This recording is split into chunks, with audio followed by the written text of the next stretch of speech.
नमस्कार, जय हिंद साथियों। मैं रोहित भार्गव न्यू तुल्य एकेडमी के ऑनलाइन प्लेटफॉर्म पर आप सभी के साथ हूं। बड़ी बात यहां पर यह सामने आ रही है कि अनुसूचित जाति और जनजाति के आरक्षण में कोई बदलाव नहीं होगा। साथ ही एससी एसटी के आरक्षण में क्रीमी लेयर का प्रावधान लागू नहीं किया जाएगा। बात ऐसी है दोस्तों कि 1 अगस्त को सुप्रीम कोर्ट ने अपने 20 साल पुराने फैसले को बदलते हुए कहा था कि राज्य सरकारें अनुसूचित जाति यानी एससी के रिजर्वेशन में कोटा दे सकेगी। अब इसी फैसले के बाद कई सारी बातें यहां पर सामने, कई लोगों के द्वारा विरोध भी किया गया।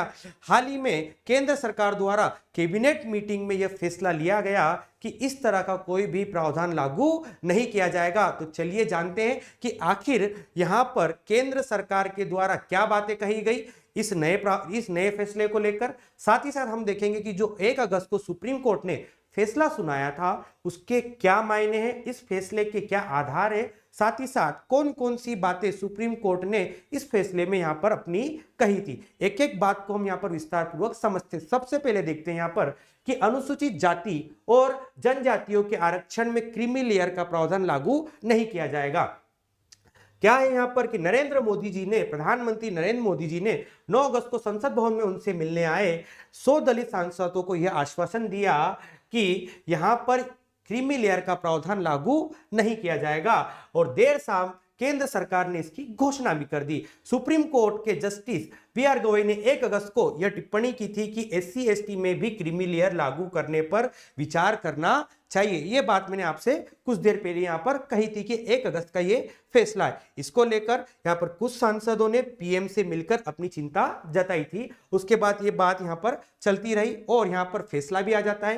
केंद्र सरकार ने अपनी मीटिंग रखी और अपनी बात यहां पर क्या कही उसको हम यहां पर समझते हैं कि सुप्रीम कोर्ट ने कहा था कि राज्य आरक्षण में सब कैटेगरी बना सकते हैं। सुप्रीम कोर्ट ने 1 अगस्त को, जैसा कि मैंने अभी कहा था, 1 अगस्त को 20 साल पुराना अपना ही फैसला पलटते हुए कहा था कि राज्य सरकारें अब अनुसूचित जाति यानी एससी के रिजर्वेशन में कोटे में कोटा दे सकेगी और अनुसूचित जाति को उसमें शामिल जातियों के आधार पर बांटना संविधान के अनुच्छेद 341 के खिलाफ नहीं है।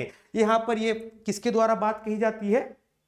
सुप्रीम कोर्ट के द्वारा। अब जैसे ही ये बात आती है यहाँ पर कई सांसदों के द्वारा पर चिंता जताई गई और भारत के कई सारे लोगों के द्वारा अपनी अपनी प्रतिक्रिया यहाँ पर दी गई थी। अब देखते हैं आगे क्या है यहाँ पर।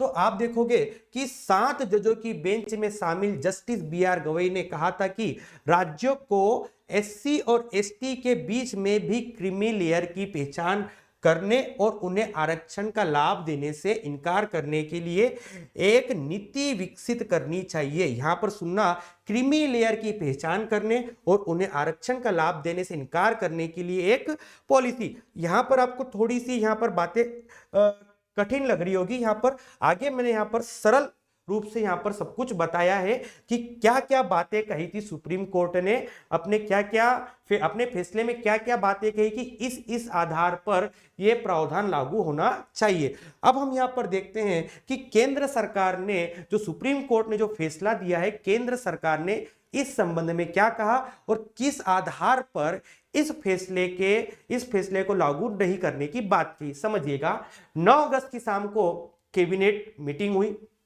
जिसमें यहां पर इसके बाद केंद्रीय मंत्री अश्विनी वैष्णव, जी हां, जिन्हें आप जानते हो यहां पर सूचना एवं प्रसारण मंत्री अश्विनी वैष्णव ने प्रेस कॉन्फ्रेंस में कहा कि एनडीए सरकार बाबा साहेब भीमराव अंबेडकर के बनाए गए संविधान से बंधी है। इस संविधान में एससी एसटी में क्रीमी लेयर का कोई प्रावधान नहीं है। यह बात की जाती है केंद्रीय मंत्री अश्विनी वैष्णव जी के द्वारा, जो वर्तमान में सूचना एवं प्रसारण मंत्री है। इन्होंने कहा कि एससी एसटी के लिए आरक्षण संविधान के अनुसार ही होना चाहिए और संविधान में एससी एसटी के लिए क्रीमी लेयर का प्रावधान नहीं है। ये यहां पर अपनी बात रख रहे हैं कि संविधान में कहीं भी एससी एसटी के लिए क्रीमी लेयर का प्रावधान नहीं है, तो हम इस फैसले की ओर आगे नहीं बढ़ेंगे। यहां पर केंद्रीय मंत्री जी के द्वारा यहां पर बात कही गई। और अगर हम देखें यहां पर, साथ ही जो फैसला दिया गया था 1 अगस्त को जो फैसला दिया गया था सुप्रीम कोर्ट के द्वारा, उस फैसले के क्या मायने हैं और क्या आधार है। तो अभी तो यहाँ पर हमने समझा कि केंद्र सरकार ने यहाँ पर मना कर दिया कि इस तरह की कोई प्रावधान लागू नहीं होंगे।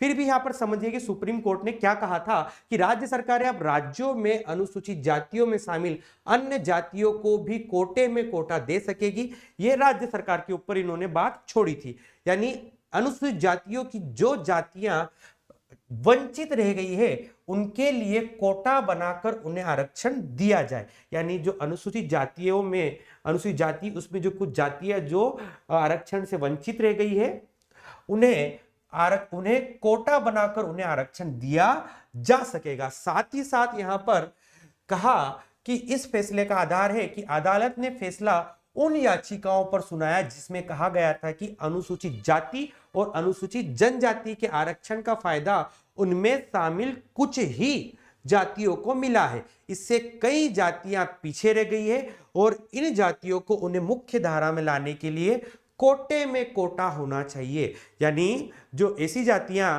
जो मुख्य धारा से पिछड़ गई है इन्हें मुख्य धारा में शामिल करने के लिए कोटे में कोटा दिया जाना चाहिए। यह बात किसने कही थी? सुप्रीम कोर्ट ने कही थी। और कुछ बातें और यहां पर विस्तार पूर्वक यहां पर बताऊंगा आप सभी को कि ऐतिहासिक फैसले की 4 बड़ी बातें जो सुप्रीम कोर्ट ने कही थी वो 4 बड़ी बातें कौन कौन सी है देखते हैं। पहली बात, SC ST में सब कैटेगरी समानता के सिद्धांत का उल्लंघन नहीं करती है। यहां पर सुप्रीम कोर्ट ने कहा कि जो आपका अनुच्छेद 14 है, ठीक है, कि यहां पर सभी प्रकार की समानता की बात करता है। अनुच्छेद 14 कि किसी भी इस प्रावधान के तहत किसी भी प्रकार की समानता का उल्लंघन नहीं होगा।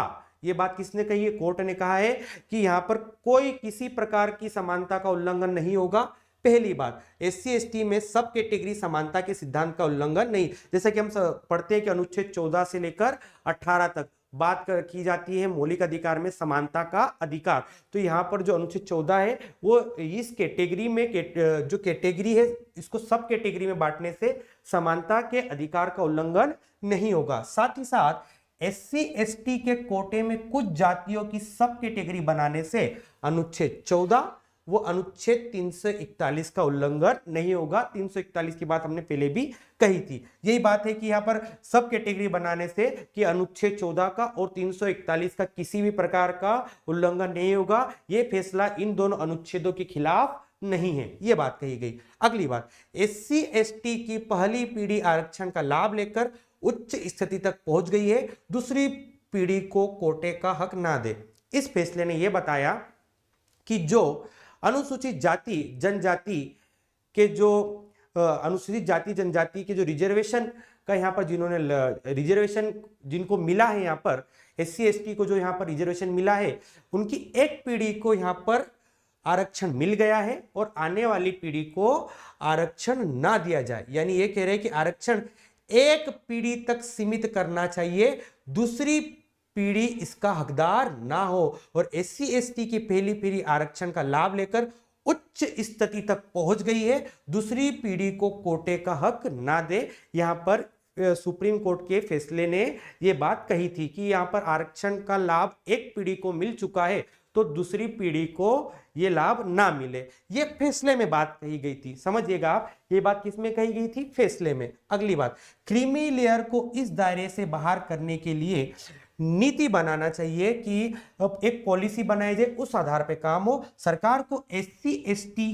श्रेणी के बीच क्रीमी लेयर की पहचान करने और उन्हें दायरे से बाहर करने की भी नीति बनाना चाहिए। साथ ही साथ राज्य सरकारें राजनीतिक लाभ या मर्जी से सब कैटेगरी बना, यानी राज्य सरकार ऐसा नहीं कि अपने राजनीतिक फायदे के लिए हर किसी के लिए यहाँ पर कोटे में कोटे का आरक्षण दे दे और यहाँ पर उन्हें आरक्षण का फायदा दे दे, तो ऐसा कुछ भी नहीं होगा। अगर राज्य सरकार मर्जी या राजनीतिक महत्वाकांक्षाओं से काम करती है तो उसके निर्णय की न्यायिक समीक्षा हो सकती है। यानी अगर राज्य सरकार ऐसा करती है तो यहाँ पर सुप्रीम कोर्ट उसने जो फैसला लिया राज्य सरकार ने उसकी न्यायिक समीक्षा भी कर सकती है।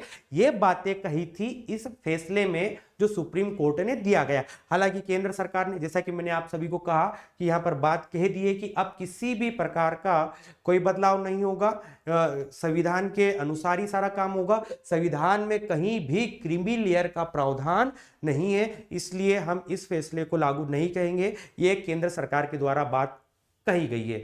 तो साथियों, उम्मीद करता हूं ये जानकारी आप लोगों के लिए उपयोगी रही होगी। तो इस क्लास को अगर आपको अच्छी लगी तो ज़्यादा से ज़्यादा शेयर करें, इस वीडियो को लाइक करें। मिलते हैं अगले सेशन में, तब तक के लिए जय हिंद, जय भारत साथियों।